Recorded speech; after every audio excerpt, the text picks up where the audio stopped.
రేపు ఉమ్మడి ఆదిలాబాద్ జిల్లాలో మున్సిపల్ ఎన్నికల పోలింగ్ జరగనుంది. ఇందుకు సంబంధించి ఏర్పాట్లను పూర్తి చేశారు. ఓటు హక్కును వినియోగించుకోవడానికి దివ్యాంగులు, గర్భిణీలకు స్పెషల్ ట్రాన్స్పోర్ట్ కల్పిస్తున్నారు. ప్రతి 750 మంది ఓటర్లకు 5 అధికారులు ఉంటారన్నారు కలెక్టర్ రాజర్షిషా. అన్ని పోలింగ్ స్టేషన్లలో కనీస సౌకర్యాలు కల్పించామన్నారు. పోలింగ్ ప్రశాంతంగా నిర్వహించేలా కట్టుదిట్టమైన చర్యలు తీసుకున్నామన్న కలెక్టర్ రాజర్షిషాతో Anjaiah face to face.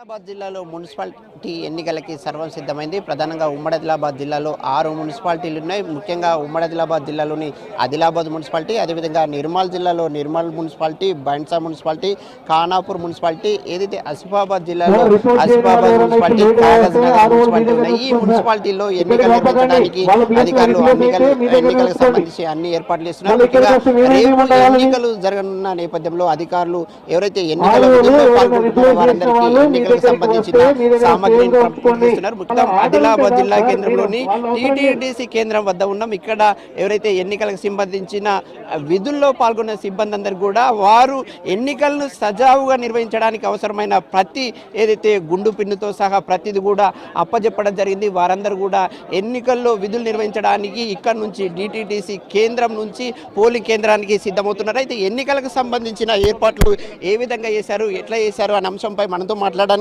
Collector Rajarshi Shah ఉన్నారు. వారిని అడిగి తెలుసుకుందాం. సార్, ప్రధానంగా ఎన్నికలకు సంబంధించిన ఏర్పాట్లు ఎట్లా చేశారు? ఈ రోజు మనం రేపు ఏవైతే ఎన్నికల జరుగుతూ ఉంది 11వ తారీఖు 11th ఫిబ్రవరి. సో ఈరోజు 10th ఫిబ్రవరి మనం డిస్ట్రిబ్యూషన్ ఏవైతే పోలింగ్ పార్టీస్ ఉన్నాయి వాళ్ళందరికీ డిస్ట్రిబ్యూషన్ చేయడం జరుగుతుంది. డిస్ట్రిబ్యూషన్లో బేసికల్గా polling material, statutory covers, non statutory covers, ballot boxes, ballot papers అటువంటి కూడా డిస్ట్రిబ్యూట్ చేయడం జరుగుతుంది.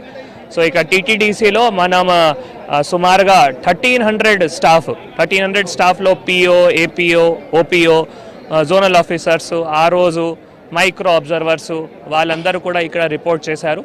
సో అందరూ కూడా ఇప్పుడు వాళ్ళ టేబుల్స్లో మటీరియల్ కూడా చెక్ చేసి చెక్ లిస్ట్ ప్రకారం కూడా వారు టిక్ కూడా కొట్టి మళ్ళీ ఏమైనా షార్ట్ ఫాల్స్ అయితే అది కూడా మనం అడ్రస్ చేయడం జరిగింది. ఇందాకనే మళ్ళీ నేను, జనరల్ అబ్జర్వర్ గారు మళ్ళీ బ్యాలెట్ పేపర్ సందర్భంగా కూడా మళ్ళీ ఏవైతే రూమ్ ఉన్నాయో అక్కడ నుంచి మళ్ళీ బ్యాలెట్ పేపర్స్ కూడా ఆరో కౌంటర్స్కి పంపించడం జరిగింది. సో ఇప్పుడు బ్యాలెట్ పేపర్స్ చాలా important. Ballot papers concerned RO పిఓస్కి ఇచ్చిన తర్వాత మళ్ళీ వారు ఫార్మ్ 7 లిస్ట్ ఆఫ్ కాంటెస్టింగ్ క్యాండిడేట్స్కి బ్యాలెట్ పేపర్కి క్రాస్ చెక్ చేసిన తర్వాత భోజనం చేసుకొని మరి మనం పోలింగ్ పార్టీకి డిస్బర్స్ చేస్తాము. అంటే ఎంతమంది ఓటర్లకి ఒక్కొక్క పోలింగ్ కేంద్రాన్ని ఏర్పాటు చేశారు? దూరం ఎంత ఉంది? సో అయితే ఇప్పుడు నేను యాక్చువల్గా మనం 750 ఈజ్ ద హైయెస్ట్. 750 సందర్భంగానే మనకి 1 పిఓ, తర్వాత 1 ఏపీఓ అండ్ 3 ఓపీఓస్ ఉంటారు, 5 ఆఫీసర్స్. సో అయితే మనం ఇక్కడ ఇందాక కొందరికి ఇంటరాక్ట్ చేస్తే 600 కూడా ఉన్నాయి, 630 కూడా ఉన్నాయి. But 750 is the highest limit. దాని సందర్భంగా as per the state election commission directions. తర్వాత అంతా పోలింగ్ స్టేషన్స్ ఇది మన ఆదిలాబాద్ మున్సిపాలిటీ పరిధిలో ఉంది కాబట్టి it's within a radius of 5 కిలోమీటర్సే. సో ఇక్కడైనా అంతా ఇంటీరియర్ పోలింగ్ స్టేషన్స్ అటువంటి పట్టణంలో అటువంటి ప్రాబ్లమ్స్ ఎక్కడైనా లేవు. అన్ని పోలింగ్ స్టేషన్స్లో కూడా మనం అష్యూర్డ్ మినిమం ఫెసిలిటీస్ కూడా ఏర్పాట్లు చేయడం జరిగింది. కాబట్టి తర్వాత మనం ఓటర్ స్లిప్ డిస్ట్రిబ్యూషన్ కానీ మిగతా అన్ని కార్యక్రమాలు కూడా ఇప్పటి వరకు మంచిగానే చేయడం జరిగింది. రేపు కూడా పోలింగ్ ప్రశాంతంగానే జరుగుతాయి. దాని సందర్భంగా కూడా అందరూ ఆఫీసర్స్ కూడా చాలా చక్కగా కూడా ట్రైన్డ్ అయి ఉన్నారు. అంటే పోలింగ్ సందర్భంగా ఏమైనా సమస్యలు వస్తే అప్పటికప్పుడు పరిష్కరించే విధంగా ఏ విధమైన చర్యలు చేపట్టారు? సో ఫస్ట్ థింగ్ అంటే పిఓస్ ట్రైనింగ్ చాలా ఇంపార్టెంట్ ఉంటాయి.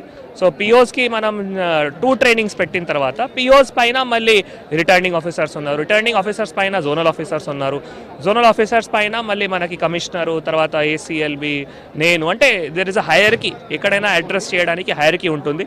కానీ ప్రిసైడింగ్ ఆఫీసర్స్ రోల్ చాలా ఇంపార్టెంట్. ఫ్రిస్కింగ్ చాలా ఇంపార్టెంట్ ఉంటాయి.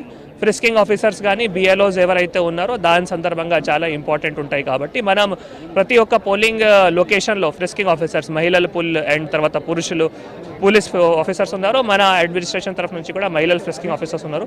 వారు వాళ్ళ ఐడి కార్డు ఏవైతే ఉన్నాయో, ఫోటో ఐడి కార్డు, తర్వాత వాళ్ళు ఏవైతే ఐడెంటిటీ ఉన్నాయో అవి ఎస్టాబ్లిష్ చేసి మళ్ళీ ఓటు హక్కు వినియోగించుకోవడానికి అలౌ చేస్తారు. ఒకవేళ ప్రిసైడింగ్ ఆఫీసర్కి అక్కడ డౌట్ వచ్చినాయి అంటే పోలింగ్ ఏజెంట్స్ కూడా అటువంటి ఇష్యూస్కి రేస్ చేసిన తర్వాత ప్రిసైడింగ్ ఆఫీసర్స్ మళ్ళీ ఎంక్వైరీ చేసిన తర్వాత ఒకవేళ ఎవరైనా ఇంపర్సోనేషన్ చేస్తారంటే మనం వాళ్ళకి పోలీస్కి పంపించడానికి ఆస్కారం ఉంటుంది. సో టెండర్డ్ ఓట్ అంటే ఇదే ఉంటాయి బేసికల్గా. దట్ ఒక పర్సన్ వస్తున్నారు, నా ఓట్ ఎవరైనా ఆల్రెడీ వేశారు, అప్పుడు ఆ పర్సన్ వచ్చిన తర్వాత మనం ఆయనకి టెండర్డ్ బ్యాలెట్ పేపర్ ఇష్యూ చేస్తాము. ఆ టెండర్డ్ బ్యాలెట్ పేపర్ అంటే మన సెపరేట్ కవర్లో ఉంటాయి, అది బ్యాలెట్ బాక్స్లో పోకూడదు. సో గర్భిణీ మహిళల సందర్భంగా, తర్వాత వయోవృద్ధాలు, దివ్యాంగుల సందర్భంగా మనం వీల్ చైర్స్ కానీ, తర్వాత ర్యాంప్ ఫెసిలిటీస్ కానీ, వాళ్ళకి ఆటో ద్వారా ట్రాన్స్పోర్టేషన్ కానీ ఇవి అన్నీ కూడా ఏర్పాట్లు చేయడం జరిగింది. తర్వాత క్యూలో అయితే అక్కడ చైర్స్ వెసులుబాటు కానీ, డ్రింకింగ్ వాటర్ కానీ అవి అన్నీ కూడా ఏర్పాట్లు చేయడం జరిగింది. నేను అందరూ ఓటర్స్కి అదే కోరుతున్నాము. మనం హార్డ్లీ తక్కువ టైమే పడతాయి. మీరు అర్లీగా వస్తే మళ్ళీ మనం ఈజీగా ఓట్ కూడా వేసి మరి తిరిగి కూడా వెళ్ళడానికి ఆస్కారం ఉంటుంది. కొంత లేట్గా చాలామంది అట్లా మళ్ళీ 3 o'clock తర్వాత 4 o'clock తర్వాత అటువంటి పరిస్థితి రాకూడదు. కాబట్టి 7 నుంచి 5 గ్రామ పంచాయతీలో ఉంటే 7 నుంచి 1 ఉండేది, ఇక్కడ 7 నుంచి 5 ఉంది. కాబట్టి చాలా లెందీ పీరియడ్ ఉంది. కాబట్టి అందరూ వారి కన్వీనియన్స్ టైం ప్రకారం కానీ అర్లీగా వచ్చి 7 o'clock, 8 o'clock, 9 o'clock, 10 o'clock ఎప్పుడైనా అట్లా అర్లీగా వచ్చి ఓటు హక్కు వినియోగించుకోవాలని అందరికీ కూడా కోరుతున్నాం. ఈ సందర్భంగా ఓటర్లకు మీరు ఎలాంటి సందేశం ఇస్తారు? సో ఓటర్స్ అందరికీ నేను కోరుతున్నాము, మన గత కొద్ది రోజు నుంచి మళ్ళీ స్వీప్ యాక్టివిటీస్ కూడా చాలా విస్తృతంగా చేయడం జరిగింది.